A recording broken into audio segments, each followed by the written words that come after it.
செய்ய போறது ஒரு எக்ஸ்பெரிமெண்ட். அந்த எக்ஸ்பெரிமெண்ட் என்ன எப்படி பண்ணனும்னா ஃபர்ஸ்ட் கொஞ்சம் தண்ணி ஊத்தணும். நெக்ஸ்ட் நம்ம 2 drops wood coloring போடணும். நெக்ஸ்ட் அதுல பேக்கிங் சோடா போடணும், சிட்ரிக் ஆசிட் போடணும். நெக்ஸ்ட் மிக்ஸ் பண்ணிட்டு அந்த நம்ம செய்யறோம்ல அத ஊத்திட்டா அப்படியே கேஸ் ஃபார்ம் ஆகும். அந்த கேஸ் பேர் என்னன்னா கார்பன் டை ஆக்சைடு. गाइस இப்போ எப்படி பண்ணனும்னு பார்க்கலாம். ஃபர்ஸ்ட் இப்போ வேகமா ஊத்தணும். டன் ஊத்தியாச்சா? இப்போ first blue colour blue is my favourite. 2 drops next guys இப்போ நம்ம 2 drops இத போட்டாச்சா?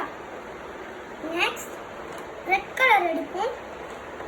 இதுக்கு ஸ்டார்ட் பண்ண red colour 2 drops and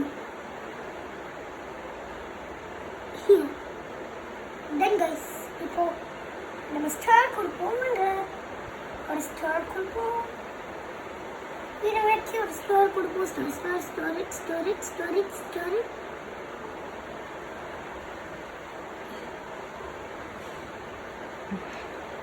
start பண்ண போனோம் guys.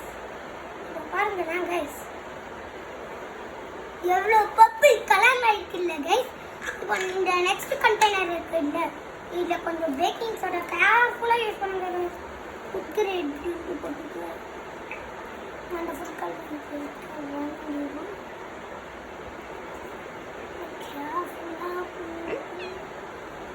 ஒரே நம்பர் பண்ணுங்க. இந்த வேற கண்டெய்னர் பண்ணுங்க. அந்த அவ்வளோ போகணும் guys அந்த நினைக்கிறேன். இப்போ guys இப்போ க்ளோஸ் பண்ணிடுங்க guys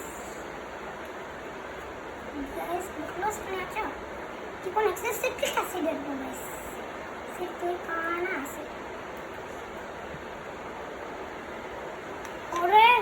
ஒரு அவ்வளோவா எடுக்கணும் guys. இங்கே அப்படியே போடக்கூடாது. இந்த ஸ்பூன் இந்த மாதிரி ஒன்று கொடுத்துருக்காங்க.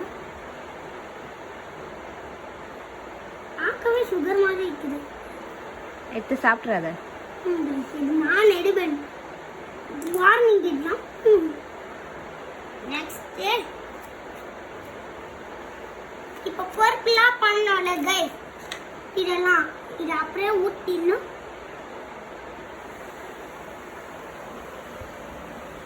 இதுக்கு பேர் கார்பன் டை ஆக்சைடு.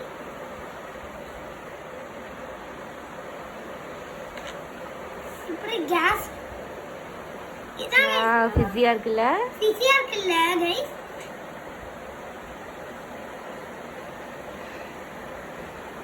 நம்ம கோக் பெப்சி ஸ்ப்ரைட்ஸ் எல்லாம் இருக்குல்ல அத ஓபன் பண்ணிட்டோனே இப்படி தான் ஃபிஸியா